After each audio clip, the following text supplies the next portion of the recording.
Hello friends, नमस्कार मंडळी, नमस्कार. दोस्तांनो, निसर्गाने विविध आकारांची निर्मिती केली आहे. त्या विविध आकारांमध्ये आपलं आयुष्य सामावून गेलंय. कधी भूगोल, गणित आणि विज्ञानात आपण विविध आकारांचा अभ्यास करतो, तर कधी उत्तम अभ्यास करून आपल्या विचारांना आपण एक प्रकारे छान आकार देतो. आपण समाजात वावरतो, अनेक लोकांच्या संपर्कात येतो आणि आपला एक सामाजिक वर्तुळ तयार होतो. ज्या लोकांच्या वर्तुळात आपण वावरतो तिथे आपली जडणघडण सुरू होते. वैचारिक परीघ वाढला तर आपली ध्येय देखील विस्तारतात. चला तर मग त्रिकोणाच्या टोकाकडे आता झेप घेऊयात. त्यासाठीच तर मी आरजे रेश्मा आणि मधुलिका आलोय आपल्या शाळेबाहेरच्या शाळेत.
रेश्मा, आता की नाही मुलांना मे महिन्याच्या सुट्टीचे अर्थात उन्हाळी सुट्ट्यांचे वेध लागलेत.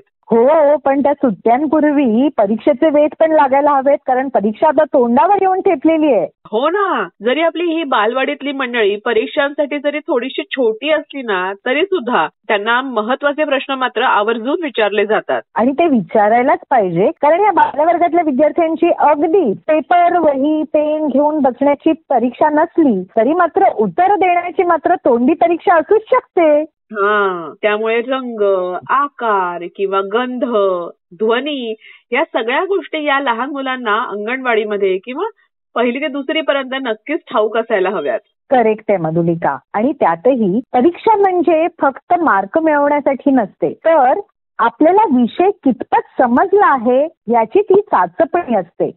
म्हणूनच आपण बालवर्गातल्या विद्यार्थ्यांना छान सोपे सोपे प्रश्न विचारतो, जेणेकरून त्यांना सुद्धा त्याची उत्तरं देताना कठीण वाटणार नाही आणि कोणत्याही प्रकारचा ताण येणार नाही. हो ना, म्हणजे त्यांना कसं त्यांच्या वयाच्या मनाने अगदी सोपं वाटेल, साधं वाटेल आणि करताना सुद्धा मजा येईल असे प्रश्न आपण त्यांना विचारतो. चल मग आता आपण बालवर्गातल्या विद्यार्थ्यांना अगदी सोपे छान प्रश्न विचारूयात आणि छानशी परीक्षा सुद्धा घेऊयात. त्यांना दिलाय अभ्यास असा की तुमच्या घरात कोणकोणत्या वस्तू गोल आकाराच्या आहेत याबद्दलची माहिती मिळवा आणि सांगा. आणि मुलांनी या प्रश्नासाठी पैकीच्या पैकी गुण मिळवले.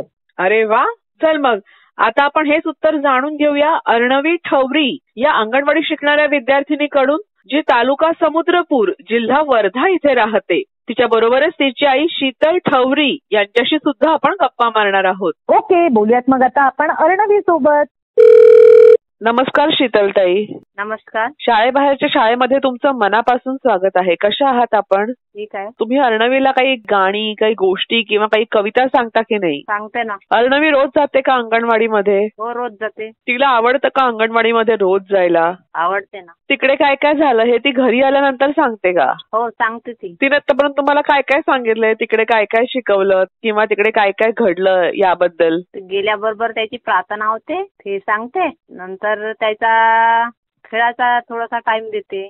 त्यानंतर काही शिकवते त्याला गाणे, ABCD होमवर्क देते शाळेमध्ये. अच्छा, आता अर्णवीला वेगवेगळ्या गोष्टी ओळखता येतात का? म्हणजे कुठल्या वस्तूला काय म्हणतात, त्याचा रंग काय आहे किंवा त्याचा आकार काय आहे, हे ती सगळं विचारल्याबरोबर सांगते का?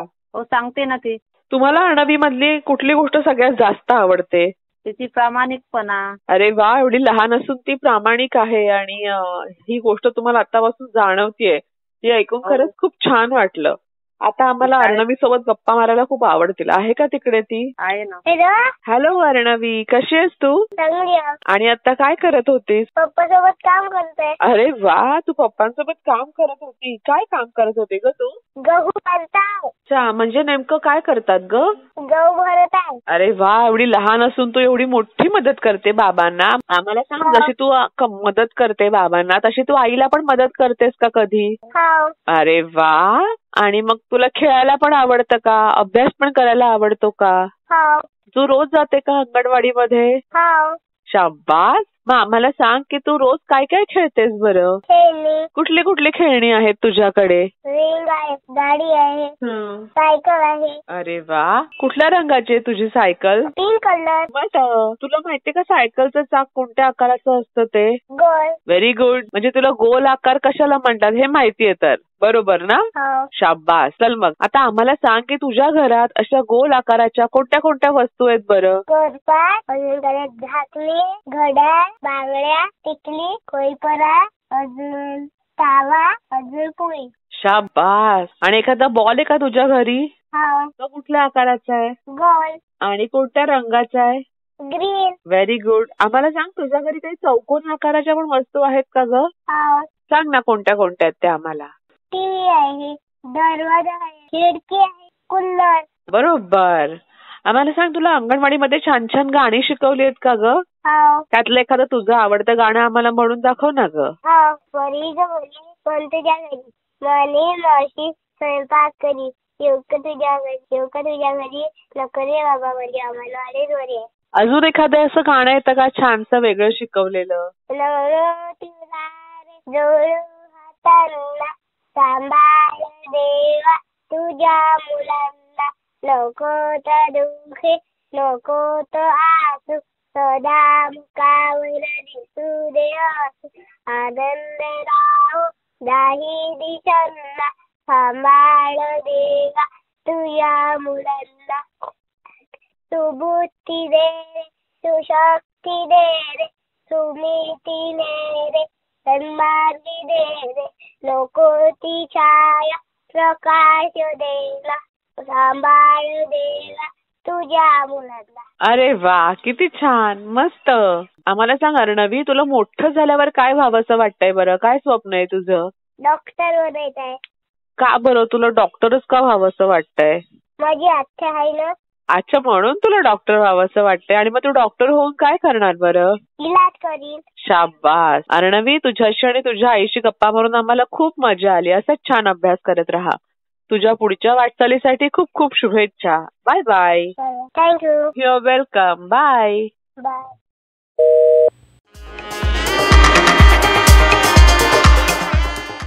बघ मधुलिका, मुलांनी घरात असलेल्या गोल वस्तूंची यादी आपल्याला पटकन सांगितली. म्हणजेच काय तर ह्या वस्तू सगळ्यांच्याकडे म्हणजे प्रत्येकाच्या घरातच समूहाने होत्या. म्हणजे काही स्वयंपाकघरात होत्या, काही बैठकीच्या खोलीमध्ये होत्या, काही अंगणामध्ये होत्या. एकूणच काय मुलांनी की नाही त्यांची चौकस बुद्धी वापरली. करेक्ट. निरीक्षण तर केलंच आहे, पण त्यातही सगळ्यात मोठा भाग असतो तो म्हणजे व्यवस्थापनाचा. म्हणजे बघ, घरामध्ये वस्तू व्यवस्थित त्या त्या जागी ठेवलेल्या होत्या म्हणून मुलांना त्या शोधणं सोपं गेलं. अगदी बरोबर. म्हणजे आता अभ्यासाचंच बघ, रोजचं वेळापत्रक भरताना सुद्धा नेमकी वही कुठे ठेवली आहे हे जर मुलांना माहित असेल तर शोधायला की नाही फारशी तसदी नाही घ्यावी लागत. म्हणून आपापल्या हाताने आपापल्या नजरेने आपण आपल्या वस्तू जागच्या जागी ठेवल्या की त्या वेळेत मिळत असतात. एकूणच काय तर हे झालं व्यवस्थापन. आपल्याला अशा प्रकारचं व्यवस्थापन म्हणजे मॅनेजमेंट हे प्रत्येक क्षेत्रामध्ये, प्रत्येक ठिकाणी, प्रत्येक वेळी हे आवर्जून करावं लागतं. अगदी बरोबर. मग ते वैयक्तिक पातळीवर असेल किंवा सामूहिक काम करताना असेल, त्याबद्दलचा जर आराखडा पक्का असेल ना तर काम नक्कीच सुरळीत पार पडतं आणि गोंधळ देखील होत नाही. करेक्ट आहे. पण त्यासाठी आज आपण जाणून घेऊयात व्यवस्थापन म्हणजे काय. कारण 3री ते 5वीच्या विद्यार्थ्यांना आपण प्रश्नही व्यवस्थापनाचाच विचारलाय की व्यवस्थापन म्हणजे काय याबद्दलची माहिती मिळवा आणि सांगा. मुलांनी व्यवस्थापन म्हणजे काय याचं उत्तर मिळवलेलं आहे आणि आपल्याला व्हॉट्सअपच्या माध्यमातून पाठवलं सुद्धा आहे. पण ज्यांचा अभ्यास करायचा राहिला असेल किंवा ज्यांना अधिक माहिती जाणून घ्यायची असेल त्यांच्यासाठी आता आपण समूह जीवनासाठी व्यवस्थापन हे काय असतं हे जाणून घेऊयात.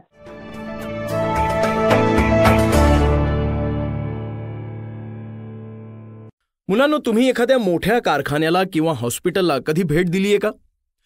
तिथे जर तुम्ही गेलात तर तुमच्या लक्षात येईल की तिथे प्रत्येक जण आपापली कामं करत असतो. कुठे गडबड नाही की गोंधळ नाही. प्रत्येक जण आपल्या कामात मग्न असतो. कशी बरे एवढी शिस्त त्यांच्यात येऊ शकते? काय करावं लागत असेल त्यांना हे सर्व व्यवस्थितपणे करून घेण्यासाठी? तर मुलांनो, हे सर्व व्यवस्थितपणे चालण्यासाठी व्यवस्थापन अत्यंत गरजेचं असतं. प्रत्येक गोष्ट व्यवस्थित होण्यासाठी व्यवस्थापन खूप महत्त्वाचं असतं. व्यवस्थापन हे प्रत्येक ठिकाणी असावं लागतं. स्वतःसाठी, कुटुंबासाठी व समाजासाठीही व्यवस्थापन गरजेचं असतं. जर व्यवस्थापन केलं नसेल तर गोंधळ कसा उडतो हे आपण पुढील उदाहरणांवरून पाहूयात. सांगा पाहू. श्रद्धा, आयशा आणि एमिली या तिघींच्या आईवडिलांनी उन्हाळ्याच्या सुट्टीत सहलीला जायचं ठरवलं. त्यासाठी त्यांनी खास गाडी ठरवली. सहलीला निघायच्या दिवशी सकाळी सर्वजण बराच वेळ गाडीची वाट बघत राहिले, पण गाडी आलीच नाही. फोनवर चौकशी केल्यानंतर कळलं की सर्वजण कुठे थांबणार आहेत हेच गाडीच्या चालकाला निश्चित माहीत नव्हतं. त्यातच त्यांचा बराच वेळ गेला. सर्वांचा घरातून निघतानाचा उत्साह पूर्णपणे मावळला. बऱ्याच वेळानंतर गाडी आली आणि मग सर्वजण सहलीला निघाले. मुलांनो, या कुटुंबांचा गोंधळ कसा व का झाला हे तुम्ही पाहिलं. आता तुम्ही माझ्या काही प्रश्नांची उत्तरं द्या. कौटुंबिक सहलीत गोंधळ कशामुळे झाला असेल असं तुम्हाला वाटतं? सर, आपण कुठे थांबणार आहोत ते त्यांनी गाडीच्या चालकाला नीट सांगितलंच नाही. तसंच प्रत्येकजण दुसऱ्यावर अवलंबून राहिल्यामुळे सहलीत गोंधळ झाला. म्हणजे सर्व गोष्टी आधीपासून नीट न ठरवल्याने गोंधळ झाला. असा गोंधळ टाळण्यासाठी तुम्ही कोणता उपाय सुचवाल? असा गोंधळ टाळण्यासाठी प्रथम सर्वजण एकत्र बसून सहलीचं नियोजन ठरवू. प्रत्येकाकडे वेगवेगळी जबाबदारी देऊ. सहलीच्या आदल्या दिवशी सर्वांना फोन करून कुठे जमायचे हे सांगू. तसंच गाडी चालकालाही तिथे गाडी घेऊन येण्यास सांगू.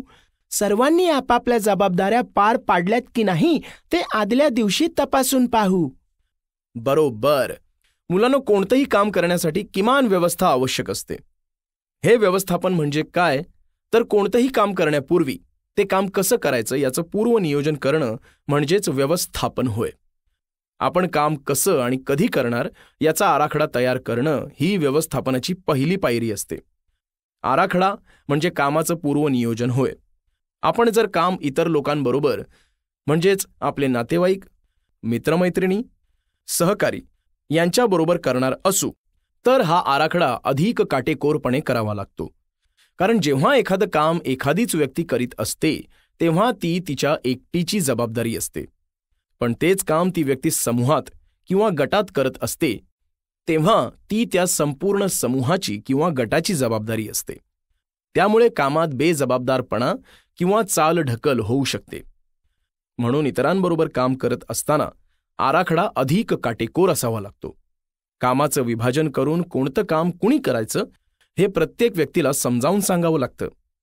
काम करणाऱ्यांमध्ये आपण समूहात काम करतोय ही भावना सदैव असावी लागते. एकत्रित काम करताना अनेक कामे एकमेकांशी जोडलेली असतात. त्यामुळे काम करणाऱ्यांमध्ये ताळमेळ राहावा याची खबरदारी घ्यावी लागते. तसेच प्रत्येकजण आपल्यावर सोपवलेली कामं नीट करत आहे की नाही यावर देखरेख करावी लागते. तसेच आपण जे काम करणार आहोत त्यासाठी किती पैसे लागू शकतात याचा अंदाज बांधावा लागतो. त्यानुसार आर्थिक नियोजन करावं लागतं. या सर्व गोष्टी नेमकेपणाने व बिनचूक पार पाडल्या तरच काम व्यवस्थित पूर्ण होतं. नाहीतर काम करताना गोंधळ निर्माण होतो. कामात एकाने जरी चूक केली किंवा कंटाळा केला तरी काम नीट पूर्ण होत नाही. त्यामुळे प्रत्येकाचा पैसा व वेळ विनाकारण खर्च होतो व मनस्ताप करून घ्यायची वेळ येते. प्रत्येकाची चिडचिड व्हायला सुरुवात होते.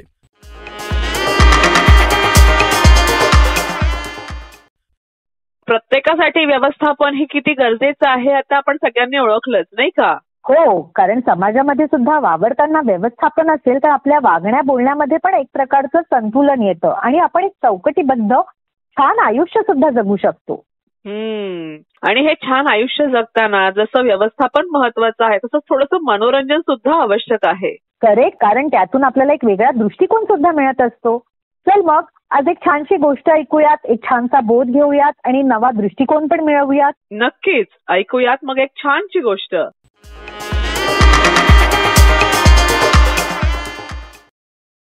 गोष्टीचं नाव आहे काकूचं बाळ. हे पुस्तक प्रथम बुक्स पब्लिकेशन्सचं आहे. लेखिका माधुरी पुरंदरे आणि चित्र सुद्धा त्यांनीच काढली आहेत बरं का.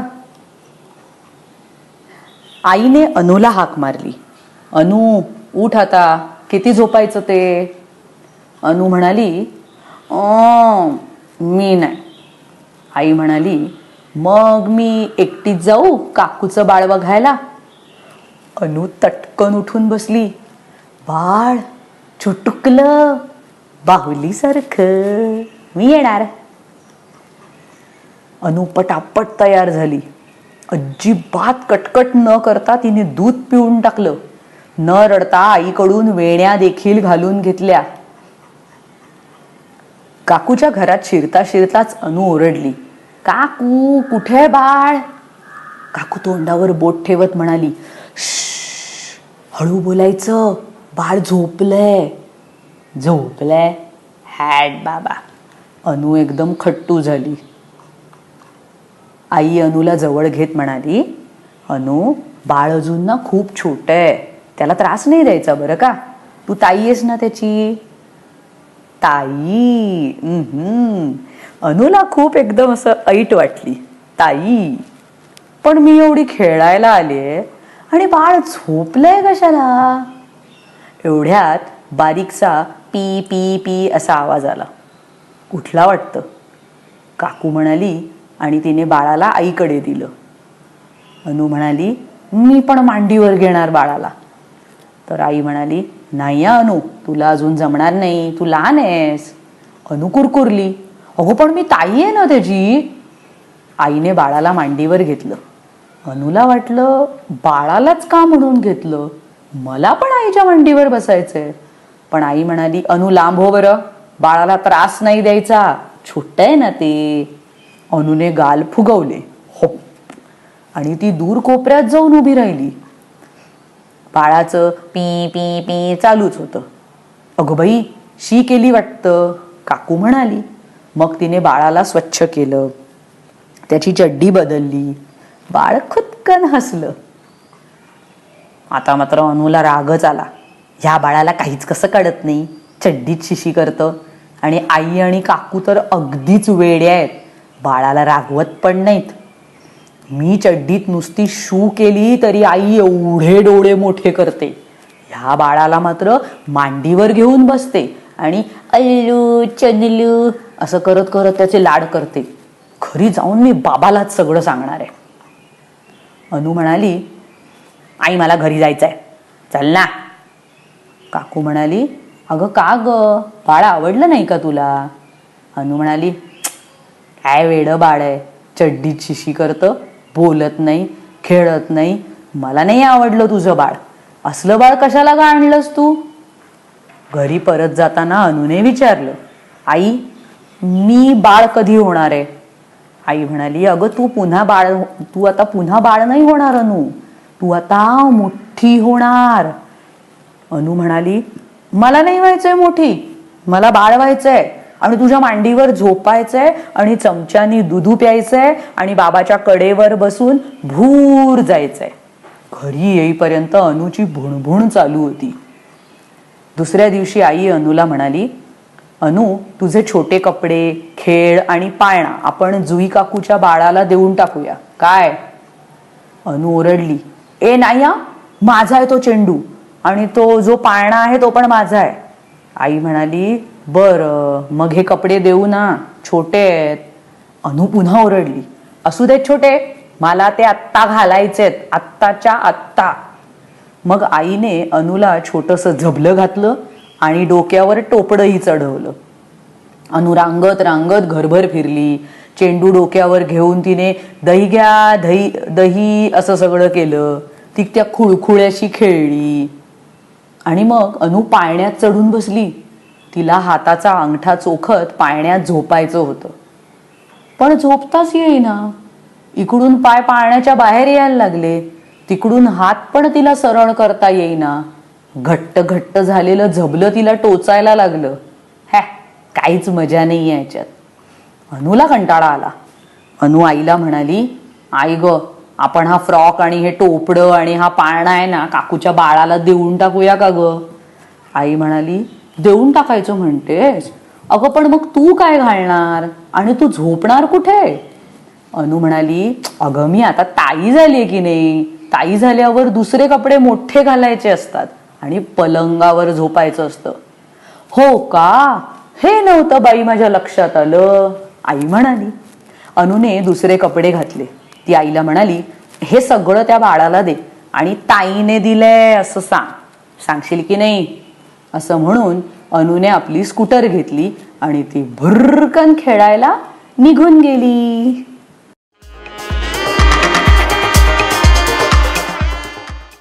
बघ मधुलिका, मानसिक स्वास्थ्य लाभण्यासाठी आपण आपला कल थोडासा मनोरंजनाकडे नेतो आणि स्वतःला छान वाटेल, आनंदी वाटेल अशा काही वेगवेगळ्या गोष्टी आपण करतो. हो ना. तेच आपण शारीरिक स्वास्थ्य राखण्यासाठी, तंदुरुस्त राहण्यासाठी आपण व्यायाम करतो, आपल्या आहारावरती लक्ष सुद्धा देतो, नाही का? म्हणजे कसं आहे, समतोल आहार असायला हवा, आवश्यक ती विश्रांती घ्यायला हवी आणि तसंच समाजातील इतरांशी आपण जेव्हा बोलतो, गप्पा मारतो त्यावेळेस आपलं वर्तन सुद्धा चांगलं असायला हवं. एकूणच तिथेही आपल्याला सामाजिक स्वास्थ्य राखणं भाग असतं. सामाजिक स्वास्थ्य राखणं म्हणजे काय आहे याबद्दलचा प्रश्न आपण 6वी ते 8वीच्या विद्यार्थ्यांना विचारला, तर त्याचं उत्तर आज कोणाकडून जाणून घेऊयात?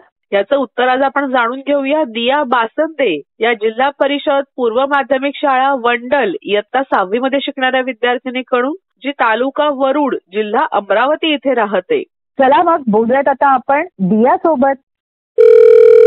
हॅलो. हॅलो. हाय दिया, कशी आहेस तू? चांगली आहे. आणि कसा चाललाय बरं तुझा अभ्यास? चांगला चाललाय. Very good. आता तुला आम्ही अभ्यासाबद्दल विचारतोय याचा अर्थ तुला कळलं असेल आम्ही कुठून बोलतोय ते. कुठून सांग बरं जरा. शाळा बाहेरची शाळा. Correct, very good. दिया, तू आमच्या फोनची वाट पाहत होतीस का? हा, रेडिओ. ओके. मग तू आमच्या फोनची वाट पाहत होतीस याचा अर्थ तू अभ्यास करून ठेवलेला आहेस तुझा. शाबास. मग दिया, आम्हाला सांग की तुझा आवडता विषय कोणता आहे? माझा आवडता विषय मराठी. अरे वा, छान. आणि आपण अभ्यास स्वतः करूयात, पण त्याआधी आम्हाला सांग की तू शाळेबाहेरची शाळा हा कार्यक्रम नियमितपणे ऐकतेस का ग? हो. आणि आता आज या कार्यक्रमामध्ये तू सहभागी होतीयस, तर कसं वाटतंय तुला? चांगलं वाटतंय. अच्छा. आणि या शाळेतल्या अभ्यासाबद्दल जरा सांग, कसा असतो हा अभ्यास? कसं वाटतं तुला या शाळेचा अभ्यास करताना? चांगलं वाटतं. अच्छा, बरं. यापूर्वी तुझे कुठले मित्रमैत्रिणी या शाळेमध्ये किंवा या कार्यक्रमामध्ये सहभागी झाले होते का? हो. अच्छा. आणि मग त्यांचा अनुभव तू ऐकला होतास का? कसा होता ते या शाळेत सहभागी झाल्याचा? हो, चांगला होता. बरं. आता आपण अभ्यासाकडे बोलूयात. मग आम्ही जो अभ्यास दिला होता की सामाजिक स्वास्थ्य राखणं महत्वाचं आहे, तर का महत्वाचं आहे बरं? काय अभ्यास केलायस तू या विषयाचा? व्यक्तीचे वर्णन, आरोग्यविषयी सवयी आणि शांत मनी मिळावू आणि विचारित स्वभाव, संयमित बोलणे आणि वागणे या स्वास्थ्याशी संगतीत बाबी आहेत. समतोल आहार, आवश्यक ती विश्रांती घेऊन सामाजिक इतरांशी चांगले वर्तन ठेवून सामाजिक स्वास्थ्य राखणे महत्वाचे आहे. बरोबर, खूप छान. या प्रश्नाचं उत्तर मिळवायला तुला कोणाकोणाची मदत घ्यावी लागली? मला थोडं सांगितलं माझ्या टीचरनी. अच्छा, व्हेरी गुड. तुला वाचन करायला आवडतं? हो. गुड. मग आम्हाला तुझ्या आवडत्या धड्यातले 2 परिच्छेद वाचून दाखवतेस? कोणताही विषय घे. हो. अजय 8वीत शिकणारा मुलगा, अत्यंत साधा, सरळ आणि सहकार्य वृत्तीचा.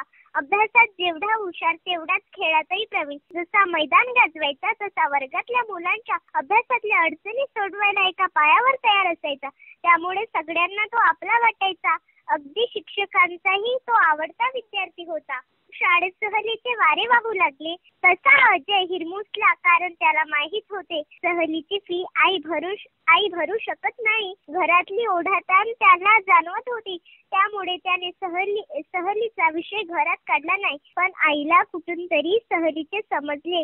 तिने अजयला सहलीची फी दिली. त्याचा आनंद रागनाथ मावेना तो पहिल्यांदाच सहलीला जात होता, त्यामुळे त्याच्या डोक्यात सतत सहलीचा विचार डोकावत होता. कधी एकदाचा सहलीचा दिवस उजाडतो असे त्याला झाले होते. सहलीचा दिवस निश्चित झाला. त्याची सहल शनिवारी जाणार होती.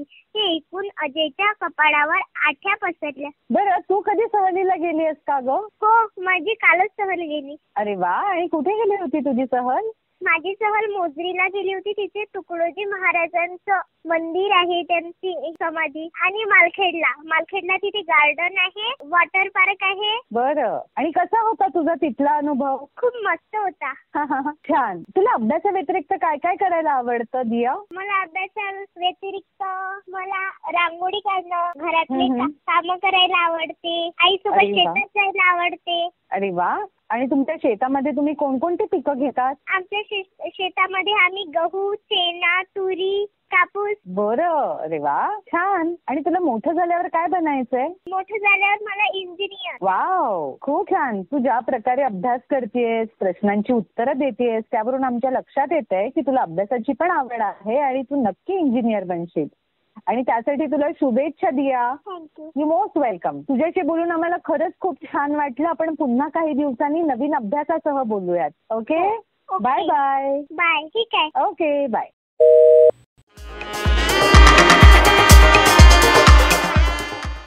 मंडळी, हवामानामध्ये जरासा जरी बदल झाला ना तरी मुलांच्या आरोग्यावर त्याचा परिणाम होताना दिसतो. अचानक हवेमध्ये गारवा जाणवतो, कधीतरी खूप गरम होतं.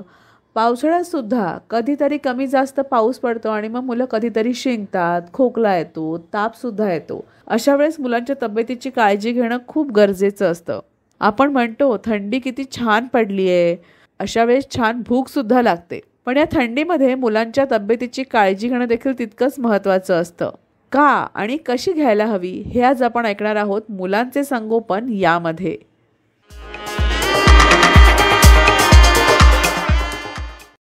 थंडीत मुलांच्या त्वचेची काळजी कशी घ्यावी?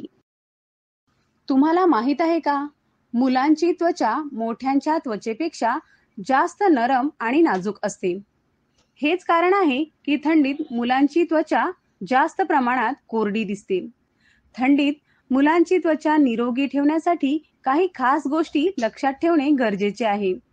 चला तर जाणून घेऊया की थंडीत मुलांच्या त्वचेची काळजी कशी घ्यावी. थंड हवेपासून बचाव.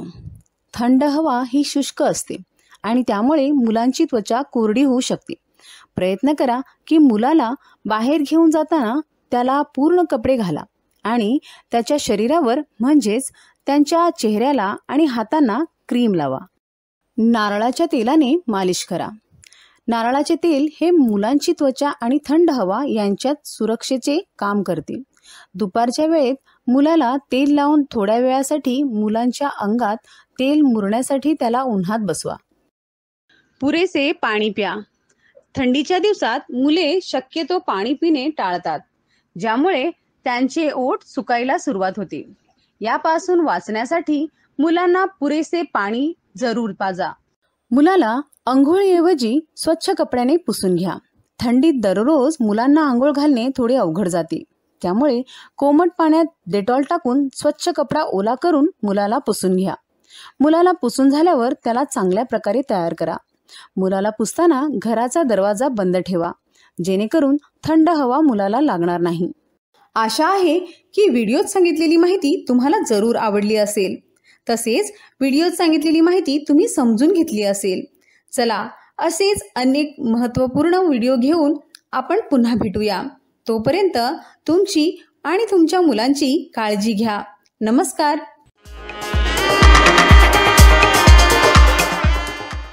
सो फ्रेंड्स, आपण अनेक ठिकाणी वावरतो. समाज, घर, शाळा सगळीकडे काहीतरी नियम असतात. त्या नियमांचं पालन करावं लागतं, कारण नियम असतील तरच व्यवस्थापन देखील योग्यरित्या होतं. आणि व्यवस्थापन योग्य असतं तेव्हा आपल्याला सुद्धा सुरक्षित वाटू लागतं. हेच व्यवस्थापन आपण आपल्या वैयक्तिक जीवनात जर नियोजित केलं तर आपण अनेक अडथळ्यांपासून नक्कीच वाचू शकतो. म्हणूनच वेळच्या वेळी अभ्यास करा, त्यानंतर थोडी मस्तीही करा. स्वतःला वेळ द्या स्वतःचं परीघ विस्तारण्यासाठी. असेच हसत खेळत घडण्यासाठी आता आपण भेटूयात पुढल्या भागात. Bye bye. Bye bye.